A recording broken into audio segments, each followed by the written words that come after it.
الرحمن الرحیم مالک یوم الدین استقیم صراط الضالین بسم اللہ الرحمن الرحیم قل هو اللہ احد الصمد لم یلد ولم یولد ولم یکن له کفوا احد بسم اللہ الرحمن الرحیم قل هو اللہ احد اللہ الصمد لم یلد ولم یولد ولم یکن له کفوا احد بسم اللہ الرحمن الرحیم قل هو اللہ احد اللہ الصمد لم یلد ولم یولد ولم یکن له کفوا احد اللہم اغفر للمؤمنین والمؤمنات والمسلمین والمسلمات الاحیاء منهم والاموات اللہم بیننا وبینهم بالخیرات انکا مجیب الدعوات انکا علی کل شیء قدیر برحمتک یا ارحم الراحمین۔ تمام شہداء کی بخشش کے لیے، مرحومین کی درجات کی بلندی کے لیے، بیماروں کی شفا یابی کے لیے، اس ادارہ علمیہ کی ترقی کے لیے، علماء کرام طلبہ اعظام کی صحت و سلامتی کے لیے، علم و عمل کے میدان میں ان کی کامیابی کے لیے، بارہویں مولا کے ظہور پر نور کی تعجیل کے لیے مل کر بآواز بلند صلوات پڑھیں۔ بارے دیگر بھی ذرا مل کر ایک بآواز بلند صلوات پڑھیں۔ ماشاءاللہ لا حول ولا قوة الا باللہ العلی العظیم۔ اعوذ باللہ من الشیطان الرجیم بسم اللہ الرحمن الرحیم الحمدللہ رب العالمین والعاقبۃ للمتقین والنار للمنافقین الصلاة والسلام علی سیدنا ونبینا وشفیع ذنوبنا وطبیب قلوبنا ومولانا ابی القاسم محمد وآلہ الطیبین الطاہرین المعصومین المظلومین المنتجبین الذین اذهب اللہ عنہم الرجس وطہرہم تطہیرا ورحمت اللہ علی احبابہم وشیعتہم وموالیہم ومحبیہم اجمعین ولعنت اللہ علی اعدائہم ملعونین اما بعد فقد قال امیر المومنین علیہ الصلاة والسلام وقولہ الحق بسم اللہ الرحمن الرحیم رضینا قسمت الجبار فینا لنا علم وللأعداء مال بلند کر صلوات پڑھیں گے۔ نعرہ تکبیر، نعرہ تکبیر، نعرہ تکبیر، نعرہ رسالت، نعرہ رسالت، نعرہ حیدری، نعرہ حیدری، حسینیت، حسینیت، یزیدیت، یزیدیت، بلندر صلوات۔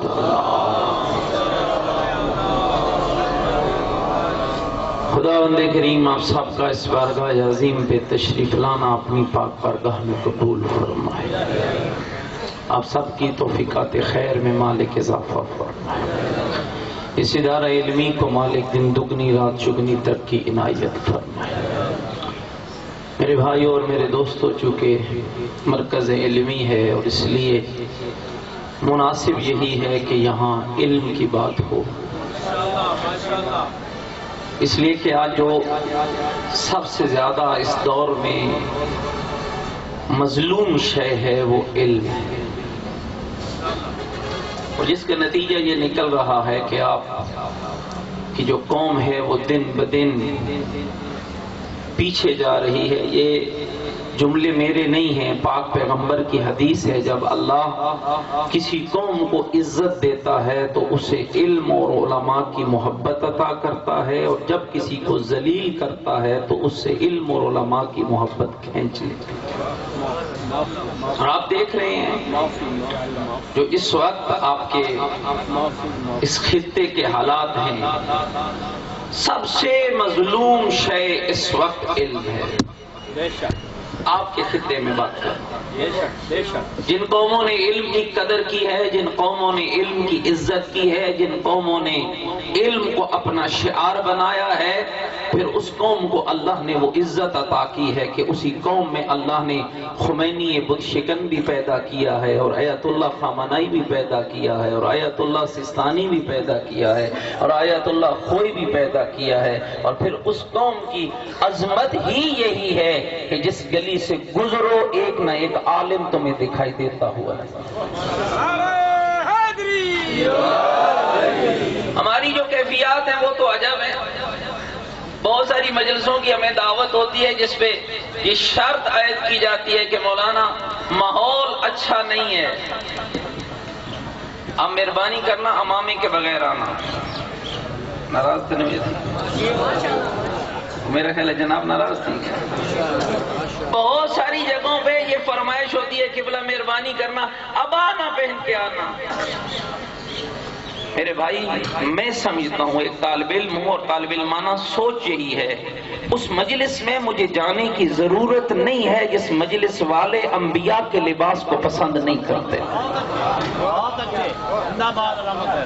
اور نہ ہی میں اپنے ان پیارے دوستوں کو کہتا ہوں جو کہتے ہیں کہ جی تبلیغ بڑی ضروری ہے۔ اس محفل میں کیا تبلیغ کی جائے گی؟ اس محفل والوں کو نہ ہمارا لباس پسند ہے نہ ہمارا چہرہ پسند ہے۔ وہ تو چاہتے ہیں کہ ہمارے ہاں وہی آئیں جن کے بال ان کی کمر تک ہوں، جن کے لباس ان کے اتنے بڑکیلے ہوں، اور جن کی چال فرعون والی ہو، اور جن کے اندر تکبر ہی تکبر ہو۔ پھر وہ منہ مانگے مانگے بھی، اور جو مرضی ہے تمہیں دیتے چلے جائیں، تم نعرے لگاتے چلے جاؤ۔ ان محفلوں میں انہی کو شاد ہونا چاہیے، ہمیں جانے کی ضرورت نہیں ہے۔ مجھ جیسا طالب علم تو یہی پسند کرتا ہے، بے شک 5 بندوں کی محفل ہو لیکن ہو ایسے جن کو علم انبیاء بھی پسند ہو اور لباس انبیاء بھی پسند ہو۔ بہت اچھے۔ لہذا اس شے کی طرف متوجہ ہو جائیے۔ انبیاء کی طرف سے جو ہمیں ورثہ ملا ہے وہ علم ہے۔ حضرت آدم کو کس بنا پر اللہ نے ملائکہ پر فضیلت عطا کی تھی؟ علم کی وجہ سے۔ کیوں حضرت آدم نے کوئی زمینہ چوکیاں؟ تھوڑا یار بولو نا میرے۔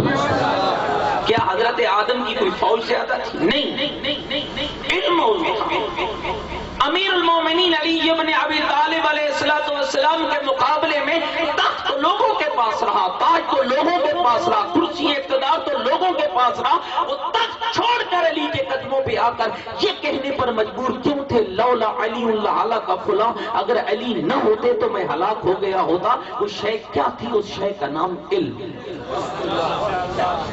اور اس کی طرف، اور میں سمجھتا ہوں کہ آج چونکہ ایک سخت بات ہے جو میں آپ کے لیے کہہ رہا ہوں، آپ جو سارے علماء دوست بیٹھے ہیں، ہم نے بھی قدر نہیں کی، میں بھی آپ میں شامل ہوں، ہم نے بھی قدر نہیں کی ہے۔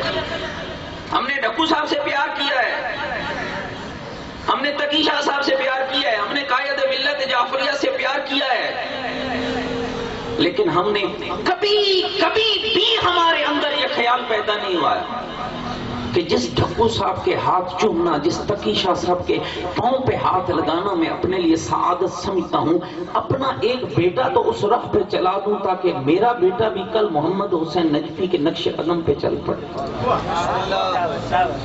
ناراض تو نہیں تھی؟ ہم نے نہیں سوچا۔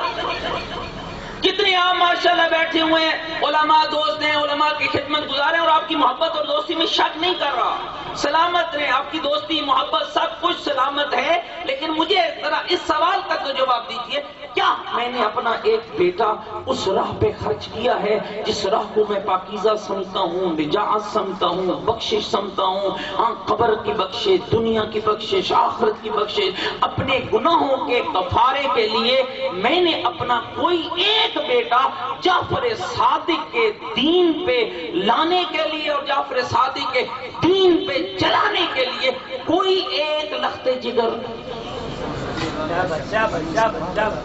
نعرہ تکبیر یا رسول اللہ حیدری نعرہ صلوات ماشاءاللہ تو بے شک صلوات پڑھو تو ہمیں نہ پڑھو گلہ تو میں ہی ہو کرنی کیا کیا ہے ہم نے بھائی کیا ہم نے دوستی کا حق ادا کیا ہے معصوم نے فرمایا تھا کن عالما او متعلما او محبا لہما یہ اس کے لیے کہا تھا عالم بنو تم بوڑھے ہو خود نہیں بن سکتے ہو اپنے ایک بچے کو متعلم بنا دو خود محبا لہما عالم اور طالب علم کے محبت کرو تم محبت کرنے والے بن جاؤ اس کو طالب علم بنا دو ایک ہی گھر میں اللہ دونوں فضیلتیں عطا کر دے گا علم بھی تیرے گھر میں ہوگا اور محب علم بھی تیرے گھر میں ہوگا اور اس کے لیے آج سوچنا ہے کیوں پیار تھا علی ابن ابی طالب کو کمیل کے ساتھ کیوں پیار تھا مولا متقیان کو حضرت ابو ذر غفاری کے پاس ساتھ کیوں پیار تھا علی ابن ابی طالب کو میثم تمار کے پاس ان کے اندر کیا تھا مسجد کوفہ امیر المومنین خطبہ دے رہے گھبراتا نہیں ہوئی خطبے کا موضوع ہے دعا کیا موضوع ہے خطبے کا موضوع کیا ہے بولو سارے بولو دعا خطبہ دے رہے دعا پہ مولا نے پوری دعائے کمیل اپنے خطبے میں بیان کی اب بہت سارے علی کے صحابی بیٹھے ہیں ایک حضرت کمیل ہے جس نے کاغذ اور قلم اٹھایا علی بیان کرتے چلے گئے کمیل لکھتا چلا گیا علی کا بیان ختم ہوا کمیل کا لکھنا ختم ہوا مولا نے جب دیکھا نا کہ کمیل کی قلم رک گئی ہے علی پاس بلا کے کہتے ہیں کمیل جب میں خطبہ دے رہا تھا تو کیا کر رہا تھا مولا میں آپ کے پاکیزہ کلمات کو محفوظ کر رہا تھا علی نے سینے سے لگا کر کہا او میری امانت کی حفاظت کرنے والا جا علی وعدہ کرتا ہے کلام میرا ہوگا نام تیرا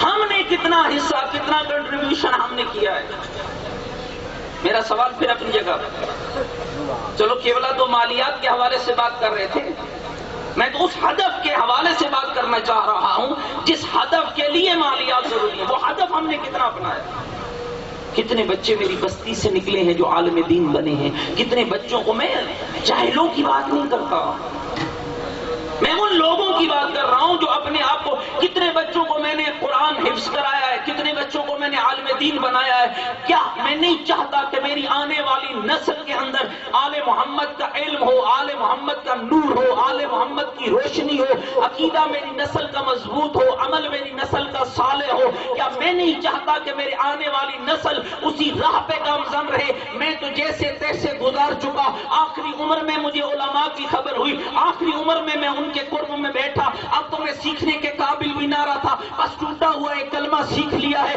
قرآن مجھے پڑھنا نہیں آتا تھا اردو مجھے پڑھنے نہیں آتی تھی چلو میں تو گزار چکا اللہ ہے درگزر کرنے والا پچھلوں کو وہ معاف کر دے گا آئندہ جو میں نے علماء کے پاس بیٹھ کر ٹوٹا پھوٹا سیکھا ہے میں اس پہ عمل کروں گا لیکن آنے والی نسل کے لیے کیا کیا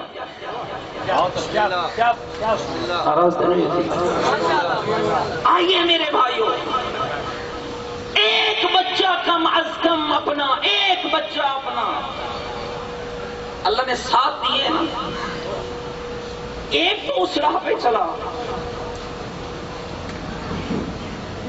ایک شخص دنیا سے چلا گیا ایک ہی بچہ تھا اس کو ایک ہی بچہ بات سنیے گا جوانی کے عالم میں فوت ہو اور زندگی اتنی سیاہکار تھی اتنی سیاہکار کہ جیسے قبر میں گیا نا حکم الہی ہوا اسے جکڑ لو زنجیروں میں اور دے دو اسے عذاب وہ جو بچہ چھوڑ کے مرا تھا نا بیوی نیک تھی بیوی نیک تھی بچہ چھوڑ کے مرا نا بیوی نے بچے کو پکڑا دوسرے ہی دن استاد کے پاس لے گئی استاد میرے بچے کو قرآن پڑھا استاد نے سامنے بٹھا کر کہا بیٹا پڑھ بسم اللہ الرحمن الرحیم ٹوٹے ٹوٹے پھوٹے الفاظ، تھوتلی سی زبان. بچہ پڑھنے لگا بسم اللہ الرحمن الرحیم. خدا کی آواز آئی ملائکہ اس کے بابے کی قبر سے عذاب روک دو. مالک حکم تیرا تھا کہ عذاب دے، رکوا کیوں رہا ہے؟ فرمایا ملائکہ دیکھو نا وہ مدرسے میں بیٹھا ہوا اس کا بچہ مجھے رحمان اور رحیم کہہ رہا ہے. جس کا بچہ ٹوٹی اور تھوتلی زبان میں مجھے رحمان اور رحیم کہہ رہا ہو، میں اس کے بابے کو عذاب میں کیسے مبتلا کر سکتا؟ کچھ اپنے اثرات واقعات میں کچھ تو چھوڑیے. ایک تو ایسا ہو جو صحیح الحمد تیری قبر پہ پڑھ سکے، ایک تو ایسا ہو جو صحیح سورۃ الفاتحہ تیری قبر پہ پڑھ سکے، ایک تو ایسا ہو جو تیرا صحیح جنازہ پڑھ سکے، ایک تو ایسا ہو جسے سال کے بعد یہ خبر ہو دعاؤں میں بابے کو یاد رکھنا ہے. سب کو دنیا دار بنا رہا ہے. ایک بچہ خدا کے لیے اس طالب علم کی اس گزارش کو سمجھیے. ہمارا اعتراض تو بڑا آسان ہوتا ہے، کیا کر رہے ہیں مدرسے، کیا کر رہے ہیں علماء اور مولوی؟ ہم نے کیا کیا؟ اب مولوی صاحبان بچے اغوا کر کے تو نہیں لا سکتے، یا تو ناراض تھکتے نہیں. مولوی صاحبان بچے اغوا کر سکتے، اغوا کریں گے تو پھر آپ ہمیں کہیں گے کہ یہ اغوا کار ہو. ہم تو تربیت کریں گے، لیکن تربیت کس کی ہوگی؟ جو ہمارے پاس آئے گا. تاریخی اعراب کی علی ابن ابی طالب، ذرا اس جملے کو سمجھیے گا، اور اس کا اشارہ میں نے پچھلے سال بھی اسی موضوع پہ کیا تھا. حضرت کمیل کا ہاتھ پکڑتے ہیں علی ابن ابی طالب، لے جاتے ہیں جنگل میں، صحرا میں، جنگل میں پہنچ کر ٹھنڈی سیاہ بھرتے ہیں. علی کی آنکھوں سے آنسو نکلتے ہیں. کمیل کو اشارہ کر کے کہتے ہیں کمیل ذرا میری طرف دیکھ. کمیل نگاہ اٹھاتا ہے، کہتے ہیں مولا اپنے سینے پہ ہاتھ رکھ کے. کمیل میرے اس سینے کو ہڈیوں اور گوشت کا ڈھانچہ نہ سمجھنا. کمیل یہ علم کا ٹھاٹھے مارتا ہوا سمندر ہے. کمیل علی چاہتا ہے کوئی ہو جو میرے سمندر سے موتی چن سکے.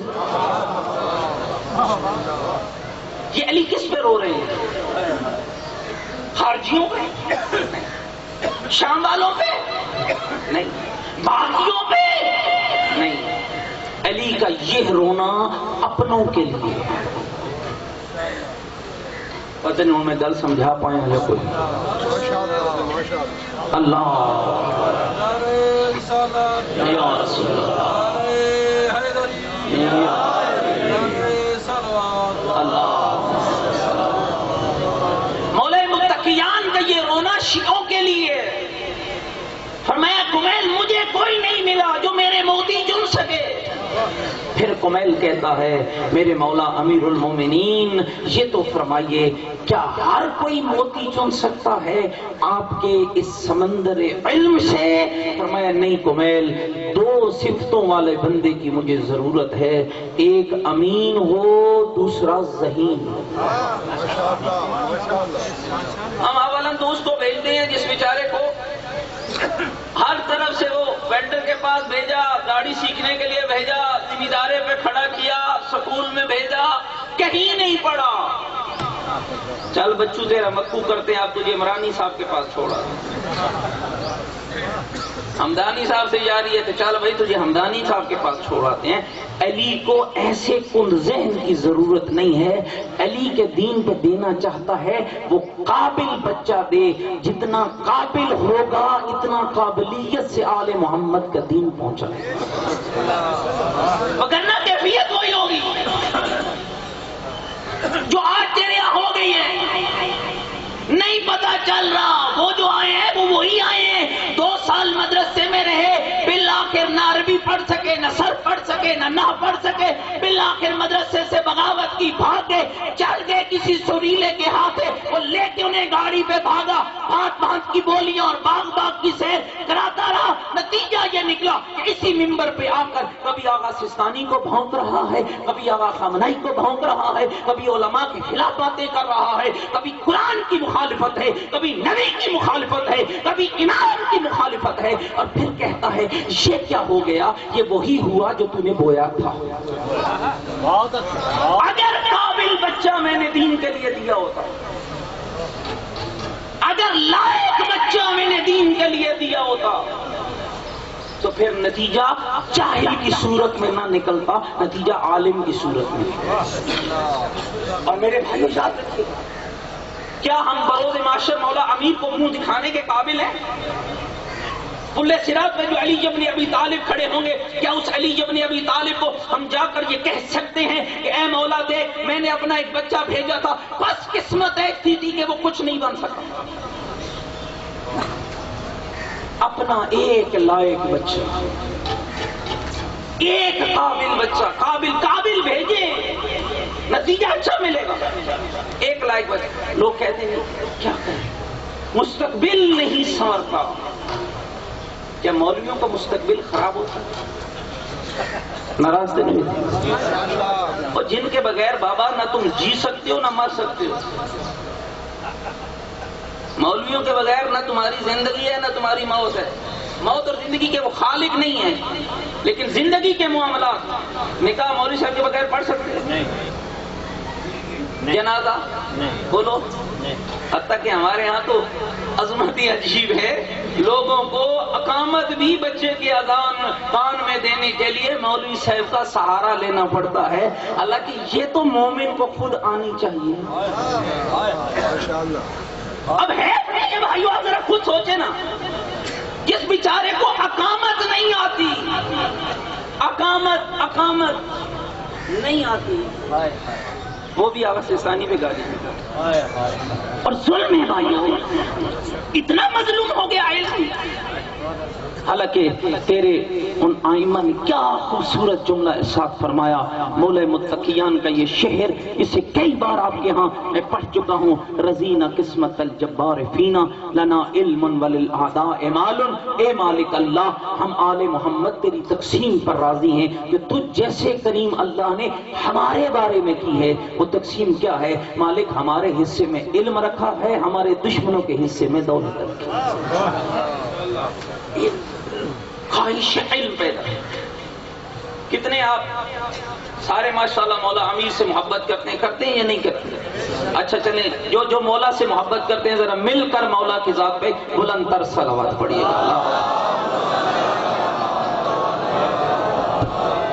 کتنوں کے گھروں میں نہج البلاغہ ہے؟ اپنے طور پہ خود سوچئے گا، میں ہاتھ سے بات نہیں اٹھواتا آپ سے، کتنوں کے گھروں میں نہج البلاغہ ہے؟ اگر ہے تو ان میں پڑھتے کتنے ہیں؟ اگر پڑھتے ہیں تو سمجھتے کتنے ہیں؟ اگر سمجھتے ہیں تو عمل کتنے کرتے ہیں؟ اس بات کو سمجھیے، اولاً تو ہمیں نہج البلاغہ کا تعارف ہی نہیں ہے۔ تیرے علی نے آج سے 1400 سال پہلے تیرے لیے کیا کچھ نہیں کیا؟ خطبے دیے تیرے لیے، خط لکھے تیرے لیے، کلمات قصار کہے تیرے لیے، تاکہ میرے شیعہ کو کوئی جاہل، کوئی لٹیرا گمراہ نہ کر سکے، کوئی جو آ کر ان کے سامنے کہے کہ رب 12 ہوتے ہیں، یہ میری نہج البلاغہ اٹھا کر کے بدبخت علی کے نام پہ دھوکہ دینے والے، رب 12 نہیں ہوتے، رب ایک ہے جس کا تعارف علی کرا کر جا رہا ہے۔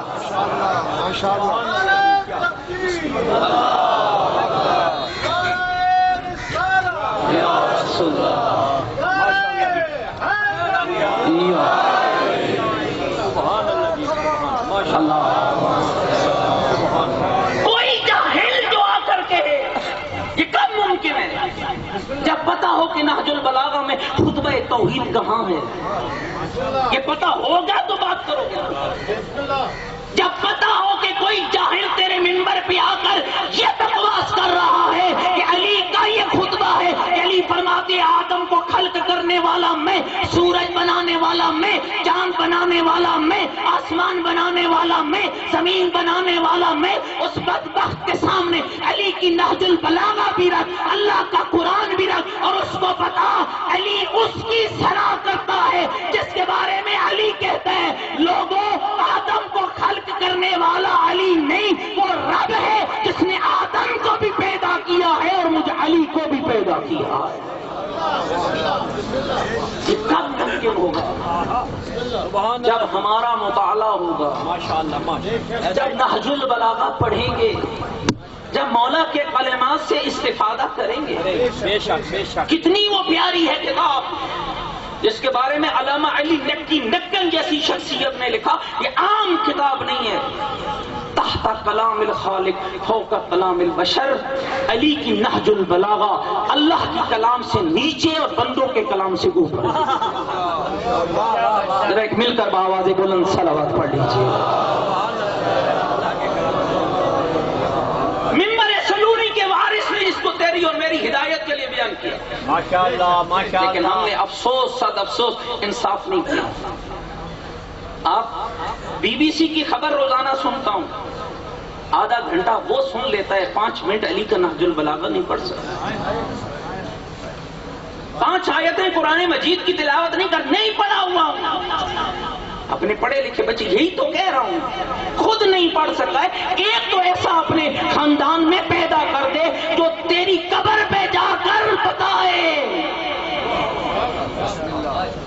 اور پھر آج مشکل ہو گئی. پہلے لوگوں نے تیری دنیا بگاڑی تھی، اب لوگوں نے تیری قبر بھی بگاڑ دی. اب تو تیری قبر کا مسئلہ بھی الگ ہو گیا. جب ہم آنکھیں بند کر لیتے ہیں مر جاتے ہیں، پھر ہمارا بس کوئی نہیں ہوتا. پھر پچھلوں کے ہتھے ہیں، وہ ریشم کا کفن پہنائیں اس کی مرضی، وہ سفید کپڑا پہنا دے ان کی مرضی، وہ سی کے کپڑے درزی کے پاس. ہم نے بابے کا کفن بڑی خوبصورت طریقے سے مہنگے درزی سے سلوایا. یہ جانتا ہی نہیں ہے کہ جعفر صادق کے مذہب میں کفن کے سینے کا حکم کیا ہے. کب پتہ چلے گا؟ آج تو جہتا کہتے آخری دعا تک بدل دی گئی. آخری دعا تیرے جنازے تک کو تبدیل کر دیا گیا. اب تو حالت آپ کے دین کی یہ ہو چکی ہے کہ لوگ پہلے فون کرتے ہیں اور مولوی صاحبان سے کہتے ہیں ہاں صحیح کون سا جنازہ پڑھائیں گے. دین میں بھی کوئی کون ہوتا ہے؟ اور میرے بھائی خدا کے لیے اب علاج کی ضرورت ہے، اور انہی مدارس میں تیرا علاج موجود ہے. جیسے قبلہ کہہ رہے تھے، یہ مدرسہ مولوی کا مدرسہ نہیں ہے، یہ ٹرسٹ کا مدرسہ نہیں ہے، یہ معصوم کا مدرسہ ہے، یہ امام زمانہ کا مدرسہ ہے، یہ جعفر صادق کا مدرسہ ہے، یہ پیغمبر اکرم کا مدرسہ ہے، یہ امیر المومنین کا مدرسہ ہے. جہاں علم کی خیرات بانٹی جاتی ہے وہ مدرسہ دنیا کے انسانوں کا نہیں، وہ علی ابن ابی طالب کا مدرسہ ہوتا ہے.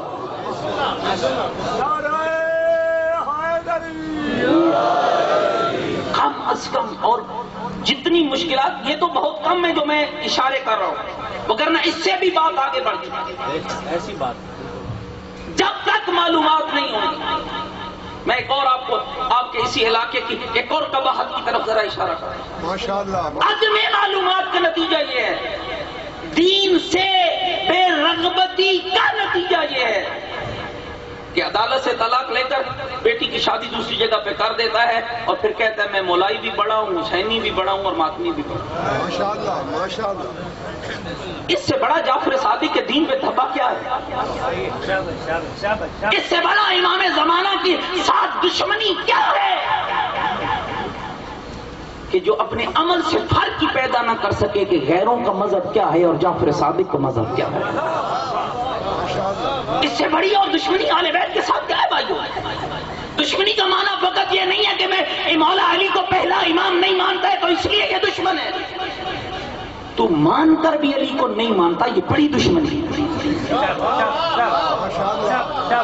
علی کو مان کر بھی نہیں مان رہا، یا علی کہہ کر بھی کام وہی کر رہا ہے جو علی کا دشمن کرتا ہے. اس سے بڑی دشمنی اور کوئی نہیں ہے. پھر بتایا جاتا ہے، پچھلے دنوں ہمارے سامنے ایک مسئلہ پیش کو بتایا ہم نے، خدا کے لیے مت کرو جعفر صادق کی مخالفت. کہنے لگے مولانا ہم نے کیا تو ہو گیا. اور پھر میں ان لوگوں کی طرف بھی اشارہ کرنا چاہتا ہوں جو پیسوں کے عوض اس قسم کے معاملات میں ملوث ہوتے ہیں. چند ٹکوں کی خاطر دین بک جاتا ہے، بیچ دیتے ہیں اور پھر کہتے ہیں کہ ہم سے تو بھول ہو گئی. ماشاءاللہ ماشاءاللہ. اگر پتہ نہیں ہے تو بتاتے کیوں؟ اگر ایک مسئلے کا مجھے علم نہیں ہے، میں نہیں جانتا، اب میں عالم کل تو نہیں ہوں، گھبرا تو نہیں گئی؟ کیا میں عالم کل ہوں؟ جو مجھے پتا ہے میں بتا دوں، جو نہیں پتا قرآن نے اس کا حل یہ نہیں بتایا کہ پھر غلط بتاؤ. قرآن کہتا ہے فَاسْأَلُوا أَهْلَ الذِّكْرِ إِن كُنتُمْ لَا تَعْلَمُونَ، جو نہیں جانتے ہو ان سے پوچھو جو جانتے ہیں. اور پھر اسی لیے ہم نے تو پوچھنا نہیں ہے بھائی، میری انا ہے، میں اتنا بڑا مولوی ہوں، لوگ مجھے ماشاءاللہ مجلسوں پہ بلاتے، اب میں ایک مسئلہ پوچھوں، یہ کوئی یار نہیں ہے، غلط بتانے سے بہتر ہے نہ بتا، نہیں پتا ہے تو پوچھ ان سے جو جانتے ہیں. اور یاد رکھیے گا بہت سارے لوگوں میں یہ معاملات ہم نے دیکھے ہیں، بہت سارے لوگوں میں مسئلے کا علم نہیں ہوتا، بحث کرتے ہیں. جاہل کو بحث کا حق نہیں ہے، جو نہیں جانتا اسے بحث کرنے کا حق نہیں ہے. اور پھر اگلی بات آپ کی گھبرا تو نہیں ہے میری بات؟ اگر میری بات اچھی لگ رہی ہے تو ذرا مل کر بآواز بلند صلوات پڑھیے.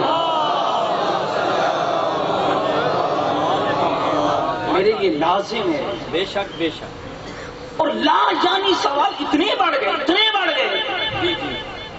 جی ایک شے ہے جس کو عورت زندگی میں ایک بار کھاتی ہے، مرد 3 بار کھاتا ہے، مولوی صاحب اس کا جواب دیں. پاگل، یہ سوال نہ تم سے قبر میں ہونا ہے، نہ حشر میں ہونا ہے، نہ برزخ میں ہونا ہے.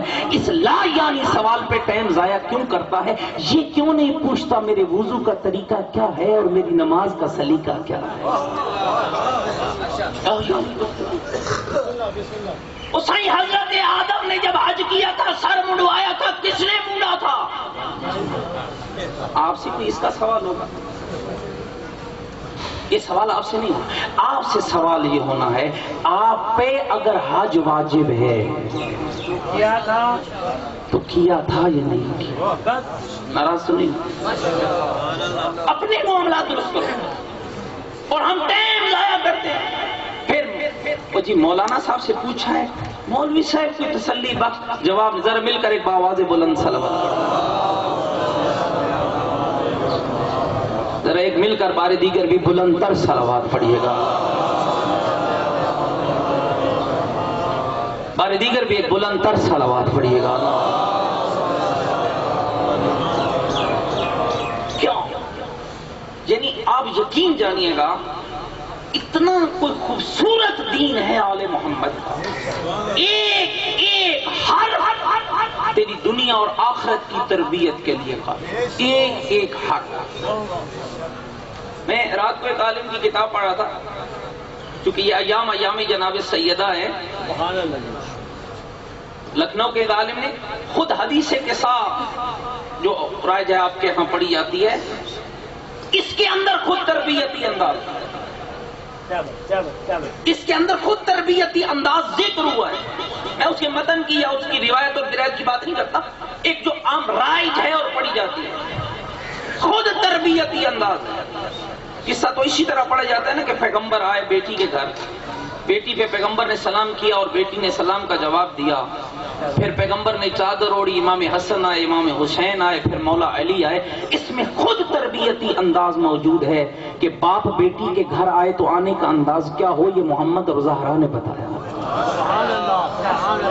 خود تربیتی انداز موجود ہے. بیٹا ماں کے سامنے آئے تو انداز تخاطب کیا ہو، شوہر بیوی کے ساتھ بات کرے تو کلام کا انداز کیا ہو، بھائی بھائی سے بات کرے تو انداز تخاطب کیا ہو. یہ سارا ذکر تمہیں محمد و آل محمد کے فرامین اور ان کے گھرانے میں نظر آئے گا اگر ان کی قربت اختیار کرو تو. کہ ہم نے قربت اختیار کی. اور یاد رکھیے گا جو معنی ہم نے قریب ہونے کا سمجھا ہوا یہ معنی قربت کا نہیں ہے، یہ معنی ہے نام لینے کا، بس ایک بہانہ ہے. وگرنہ جن کے ہاں آل محمد کی قربت ہوتی ہے ان کے گھروں سے پتہ چلتا ہے یہ محب آل محمد کا گھر ہے، کردار سے پتہ چلتا ہے. تو اس لیے جو بات میں نے چھیڑی تھی میں اسی کو پائے، کم از کم اپنا ایک بچہ علم دین کے لیے وقت کیجیے. میں یہ نہیں کہتا کہ آپ اسے اچھی تعلیم نہ دیں، میں کہتا ہوں عالم ایسا ہو جو کمپیوٹر کا ماہر ہو، عالم ایسا ہو جو الجبرے کا ماہر ہو، عالم ایسا ہو جو ڈاکٹر ہو، لیکن وہ والا ڈاکٹر نہیں جو تیرے ہاں بن جاتے ہیں، وہ والا ڈاکٹر جس کو پتا ہو علاج کرنے والا مسیحا ہوتا ہے، لٹیرا نہیں۔ اور یہ کب پتا چلے گا؟ جب مذہب آل بیت سے واقفیت ہو۔ کتنا پیارا مذہب اللہ نے ہمیں دیا۔ بس ایک جملہ اور بات کو ختم کروں۔ ماشاءاللہ، جس مذہب میں اللہ نے اتنی بڑی بڑی ہستیاں، میرے اور آپ کے 8ویں امام کا نام ہے حضرت امام علی رضا علیہ السلام، نام علی ہے اور لقب رضا ہے۔ ایک اور لقب ہے 8ویں امام کا۔ اچھا، ایک خاندان ہوتا ہے نا، ان پڑھ ہے، اس میں کوئی پڑھا لکھا نہیں ہے، ایک بچہ پڑھ جاتا ہے اور وہ عالم بن جاتا ہے، یہ بات اور ہے۔ جس خاندان میں علی جیسا عالم ہو، خالی عالم نہیں باب مدینہ العلم ہو، جس خاندان کے اندر حسن مجتبی اور حسین شہید کربلا جیسا عالم ہو، جس گھر میں زین العابدین اور باقر العلوم جیسے چشمہ علوم موجود ہوں، جس گھر میں جعفر صادق جیسا اور امام موسیٰ کاظم جیسا عالم ہو، اگر اس خاندان میں جعفر صادق یہ کہہ کے دنیا سے جا رہے ہو کہ میرا سلام اس پر جو ہم میں عالم آل محمد ہے، وہ ایک ہی شخصیت ہے جس کا نام علی رضا ہے۔ 8ویں امام کا لقب ہے عالم آل محمد، سبحان اللہ جی، عالم آل محمد۔ 25 شوال شہادت ہے چھٹے امام کی، 25 شوال، 11 ذی القعدہ ولادت ہے 8ویں امام کی، 16 دن بعد دادا 16 دن بعد 16 دن پہلے فوت ہوا، پوتا 16 دن بعد پیدا ہوا۔ دادا بستر شہادت پہ کہہ رہا تھا، کاش میری نگاہ اس کا چہرہ دیکھ جاتی جو ہم میں عالم آل محمد ہے۔ اور تیرے اور میرے 8ویں امام عالم آل محمد، اور کیا عظمت ہے۔ میں فقط ایک جملہ کہوں گا تاکہ بات میری تکمیل تک پہنچ جائے۔ ہو سکتا ہے کس کے کلیجے میں یہ اثر کر جائے، اور کون ہے جو دین کی راہ پہ اپنا ایک بیٹا کم از کم جعفر صادق کے دین کے لیے اور امام علی رضا علیہ السلام کی سیرت پہ چلتا ہوا ایک بیٹا دین کے لیے وقف کر دیا۔ اور میں سمجھتا ہوں اگر ایک بچہ بھی ادھر آ گیا اور اس راستے کا راہی بن گیا، قابل بچہ، یقیناً میرا پڑھنا، آپ کا سننا اور یہاں کے انتظامیہ کا یہ جلسہ کرانا اور یہ مجلس کرانا انشاءاللہ ضرور قبول ہو جائے گا۔ اللہ ہمارے دلوں کو نرم کرے، اپنے بچوں کو دین کے لیے وقف کرنے کی توفیق عنایت فرمائے۔ اس دعا کی قبولیت کے لیے پوری طاقت سے مل کر بآواز بلند صلوات پڑھیے گا۔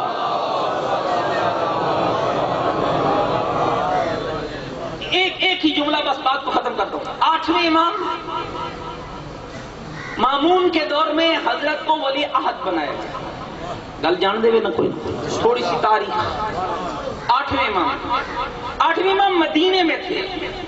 جب امام کے مدینے میں امام کے چلنے کا وقت ہوا تو صاحب کتاب لکھتے ہیں، کتاب کا نام ہے سیرت زندگانی ہے امام علی رضا، فارسی میں بھی ہے اور اردو میں بھی ہے۔ اس کے اندر یہ واقعہ لکھا ہوا ہے کہ جب امام چلے تو امام کا ایک شیعہ تھا جو نشاپور میں رہتا تھا۔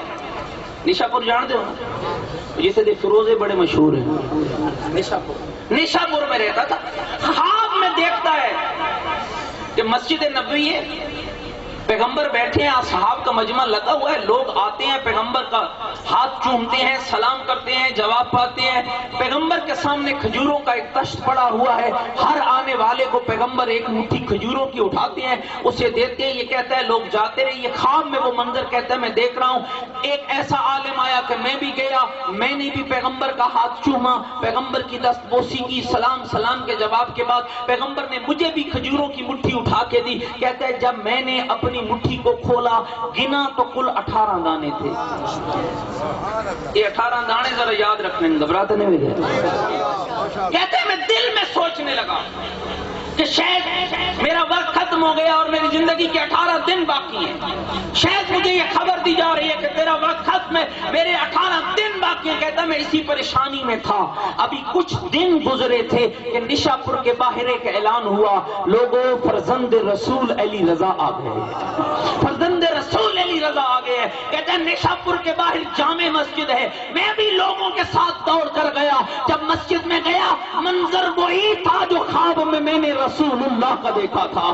ایسے رسول بیٹھے تھے، ایسے رسول کا بیٹا بیٹھا ہوا تھا، جیسے رسول اللہ کے سامنے تشت کھجوروں کا پڑا ہوا تھا، ایسے علی رضا کے سامنے تشت پڑا ہوا تھا۔ ہر کوئی بڑھتا سلام دیتا، سلام کا جواب پاتا، پھر کھجوروں کا تشت سے مولا مٹھی بھرتے، اسے عنایت کرتے۔ کہتے جب میں گیا مولا نے مجھے مٹھی بھر کے دی، میں نے کھولی تو کل 18 دانے تھے، میں نے کھولی تو کل 18 دانے تھے۔ کہتے میں نے امام کو کہا مولا کچھ اور عنایت فرمائیے۔ میرے امام نے مسکرا کر کہا اگر میرے نانا محمد نے تمہیں خواب میں اور دیے ہوتے تو میں بھی تمہیں اور عطا کر دیتا، میں بھی تمہیں اور۔ امام کی سواری جب نشاپور میں داخل، یہ دنیا کا بڑا اجتماع تھا جو استقبال ہوا تیرے اور میرے امام عالم آل محمد کا نشاپور میں، دنیا کا بڑا اجتماع جس میں 24,000 راویان حدیث تھے۔ 24,000، آپ اندازہ کیجیے گا، عام لوگوں کی تعداد نہیں لکھی گئی ہے۔ وہ لوگ جن کے ہاتھوں میں کاغذ اور قلم تھے، جو راویان حدیث، حدیثوں کی روایت کرنے والے، ایک علی رضا کی حدیث سننے والوں کی تعداد 24,000 تھی۔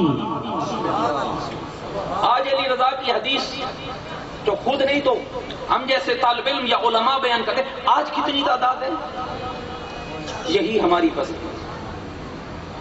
جب امام کی سواری چلی تو نشاپور کے لوگوں نے یہ کہا مولا مسجد میں آپ نے چہرہ دکھایا تو محمد مصطفیٰ کی زیارت کا شوق پورا ہو گیا، آقا ایک حدیث بیان فرمائے تاکہ علم محمد کا شوق بھی پورا ہو سکے۔ امام نے سر نکالا، امام نے فرمایا جو حدیث میں تمہیں سنانے لگا ہوں سنیے گا بھائی، یہ حدیث میں نے اپنے بابا سے، انہوں نے اپنے بابا سے، انہوں نے اپنے بابا سے۔ امام نے فرمایا یہ حدیث میں نے موسیٰ بن جعفر سے، انہوں نے جعفر بن محمد سے، انہوں نے محمد بن علی سے، انہوں نے علی بن حسین سے، حسین نے اپنے بابا علی سے، انہوں نے پیغمبر خدا سے، پیغمبر کو جبریل نے، جبریل کو لوح نے، لوح کو نون نے، نون کو قلم نے، قلم کو خدا نے یہ حدیث بیان فرمائی ہے۔ اور میں بھائیوں آپ کی خدمت میں عرض کرنا چاہتا ہوں، ہمارے اہل سنت بھائیوں کے فرقہ حنبلیہ کے جو امام ہیں حضرت امام احمد بن حنبل رحمت اللہ علیہ، وہ کہتے ہیں میرا عقیدہ یہ ہے اگر یہ سلسلہ سند جس کو سلسلۃ الذہب کہا جاتا ہے، یعنی سونے کی زنجیر کا سلسلہ جس میں کوئی راوی غیر معصوم نہیں ہے، سارے راوی معصوم ہیں، اگر یہ نام بھی پانی پر دم کر کے کسی پاگل کو پلا دو تو میرا عقیدہ یہ ہے وہ عاقل زمان بن جائے گا، وہ زمانے کا سب سے بڑا عقل مند بن جائے گا۔ پھر امام نے حدیث کو بیان فرمایا، گھبرا تو نہیں ہے، فرمایا خدا کہتا ہے لا الہ الا اللہ حسنی، لا الہ الا اللہ میرا قلعہ ہے، من قال لا الہ الا اللہ، جو کہے گا لا الہ الا اللہ داخلہ فی حصنی، وہ میرے قلعے میں داخل ہو جائے گا، اور جو میرے قلعے میں داخل ہوگا آمن من عذابی، وہ میرے عذاب سے محفوظ ہو جائے گا۔ امام نے یہ کہا، محمل کا پردہ گرا، سواری آ گیا، اب چونکہ حدیث مکمل نہیں ہوتی، راویان حدیث پیچھے پیچھے، کچھ دور جا کر امام کی سواری رکی تو امام نے جملہ ارشاد فرمایا، فرماتے ہیں بشرطہا و شروطہا و انا من شروطہا، خیال کرنا اللہ لا الہ الا اللہ بے شک اللہ کا قلعہ ہے، لیکن اس قلعے میں داخل ہونے کی چند شرطیں ہیں، اور ان میں ایک شرط مجھے علی رضا کی ولایت کا اقرار کرنا بھی۔ میرے بھائیوں یہ حق ہے، ہم منکر ولایت نہیں، ولایت کے بغیر تیرا کوئی عمل قبول نہیں، لیکن یہ بھی خیال رہے عمل کے بغیر ولایت بھی قبول۔ ماشاءاللہ 8ویں امام کا ایک آخری فرمان اور زحمت ختم کر رہا ہوں، لا تدو 8ویں امام کا جملہ سنیے گا، امام علی رضا علیہ السلام کی حدیث، ذرا مل کر پوری قوت سے امام کی ذات پہ صلوات بھیجیے گا، بابا سے سنیے گا بھائی 8ویں امام کا کہنا لا تدع عمل الصالح والاجتہاد فی العبادہ. ذرا مل کر بلند صلوات.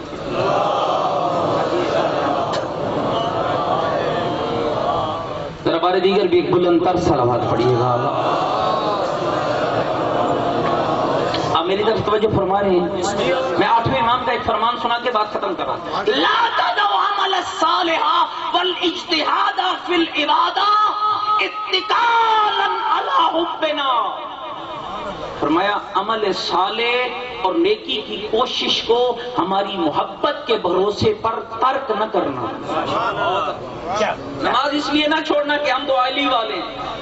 روزہ اس لیے، میں سادہ ٹرانسلیٹ وضاحت کر رہا ہوں، روزہ اس لیے نہ چھوڑنا کہ ہم حسین والے ہیں. حج اس لیے نہ چھوڑنا کہ ہم تو آل محمد والے ہیں. ہاں حج پہ اس لیے حج کو ترک نہ کرنا کہ میں تو 8ویں امام کی زیارت کر آیا ہوں، اب مجھے حج کی ضرورت ہی نہیں رہی ہے. 8ویں امام نے کہا لا تدعوا عمل الصالح والاجتہاد فی العبادہ، نیکی اور اتحاد کوشش فی العبادت اس لیے نہ چھوڑنا کہ تو ہمارا محب ہے. ولا تدعوا حب آل محمد اتکالا علی العبادہ، اور نہ ہی ہماری محبت چھوڑ دینا اس لیے کہ میں نے تو نمازیں پڑھ لی ہیں، اب محبت کی ضرورت کیا ہے. میں نے تو حج کر لیا ہے، اب علی کی ولایت کی ضرورت کیا ہے. فرمایا نہ عبادت چھوڑنا محبت کی وجہ سے، نہ محبت چھوڑنا عبادت کی وجہ سے.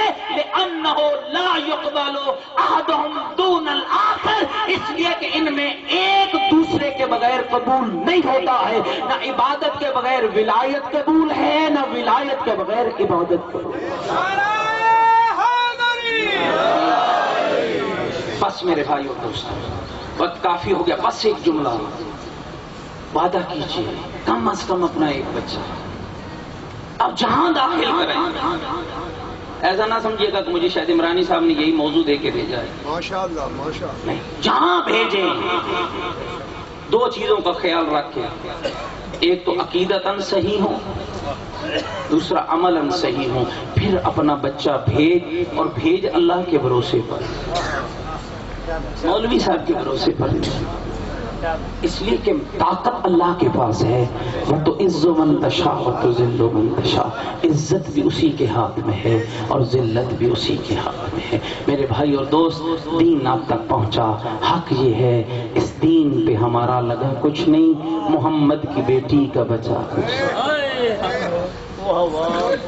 تیری اور میری بیٹیاں بازار گئی ہوتی تو پتہ ہوتا نا، تیرے اور میرے بیٹے ذبح ہوئے ہوتے تو پتہ ہوتا نا، تیرا اور میرا گھر جلا ہوتا تو پتہ نا.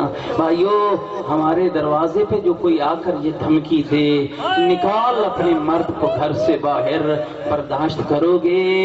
اللہ رے علی کا کتنا حوصلہ تھا، اللہ رے زہرا مرضیہ کا کتنا حوصلہ تھا. ہاں لوگ دھمکیاں دیتے رہے اور زہرا در اور دیوار کے درمیان کھڑے ہو کر فقط اتنا کہتی رہی، اور دھمکیاں دینے والوں اتنا خیال نہیں کرتے ہو اس گھر میں محمد کا ٹکڑا رہتا، اس گھر میں حسنین رہتے ہیں. جواب ایک ہی ملتا تھا، ہمیں کوئی پرواہ نہیں ہے، ہمیں کوئی پرواہ نہیں ہے، ہمیں کوئی پرواہ نہیں ہے. میرے بھائیوں، آپ پڑھتے ہیں اور سنتے ہیں نا مولا حسین بڑے غریب ہیں، مولا کا لقب ہے غریب نہنوا، لیکن میں کہتا ہوں آقا حسین آپ سے بڑا غریب آپ کا بابا علی ہے، آپ سے بڑا مظلوم آپ کا بابا علی ہے.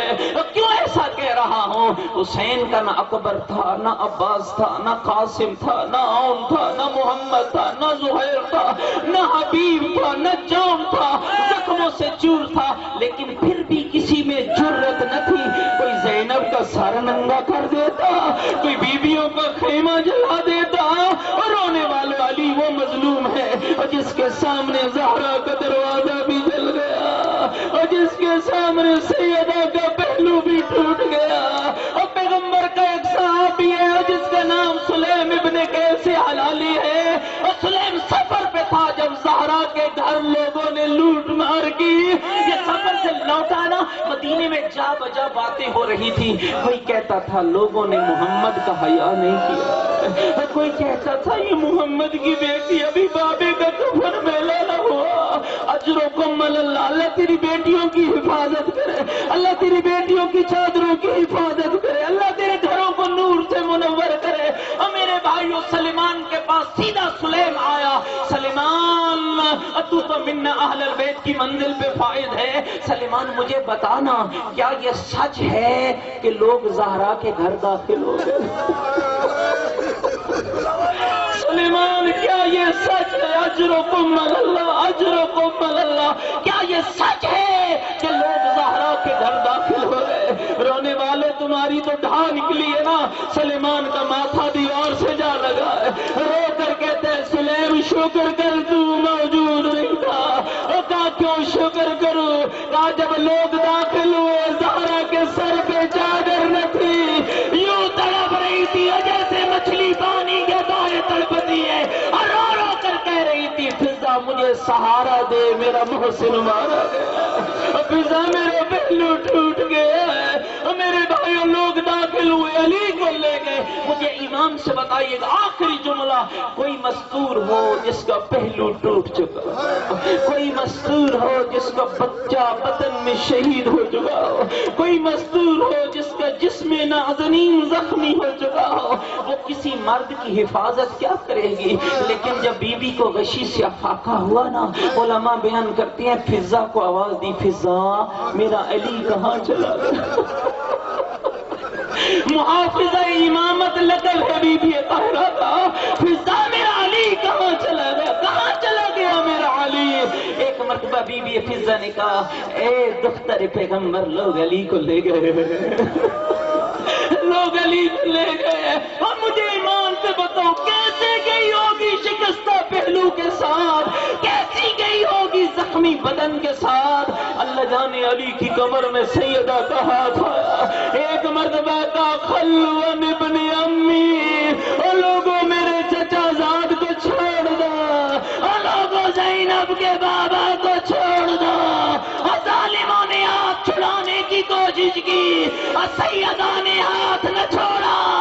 ایک ظالم کی آواز آئی, کنفوز اپنا تازیانہ نکال. اے ظالم کا تازیانہ بلند ہوا, اور سیدہ کے ہاتھ کی ہڈیاں ٹوٹی, اور ٹوٹا ہوا ہاتھ لے کر بابے کی قبر بھی آئی. رو کر تین بہن کیے, بابا او میرا غریب پرور بابا, بابا اٹھ دیکھ زہرا اجڑ گئی ہے, بابا زہرا اجڑ گئی ہے, بابا میرا گھر لٹ گیا ہے, بابا میرا بچہ مارا گیا ہے, بابا میرا پہلو ٹوٹ گیا ہے. صبت لہی مصائب لو انہا صبت للیوم سننا لیالیا. بابا تیری زہرا پہ وہ مصیبتیں آئیں, اگر روشن دنوں پہ آتی تاریک راتوں میں بدل جاتی. بھائیو ایمان سے بتاؤ نا, 18 سال کا سن تو عالم شباب ہوتا ہے, کوئی اتنا ہی بیمار کیوں نہ ہو, ڈاکٹر اللہ علاج بھی کر دے نا تو وہ ایک حسرت رکھتا ہے, میرے لیے دعا مانگو نا, اللہ مجھے زندگی دے دے, ابھی تو میرے ہنسنے کی دن ہے, ابھی تو میری خوشیوں کے ایام ہیں. اللہ جانے زہرا پہ کیسا ظلم ہوا تھا کہ بی بی نے رو کر دعا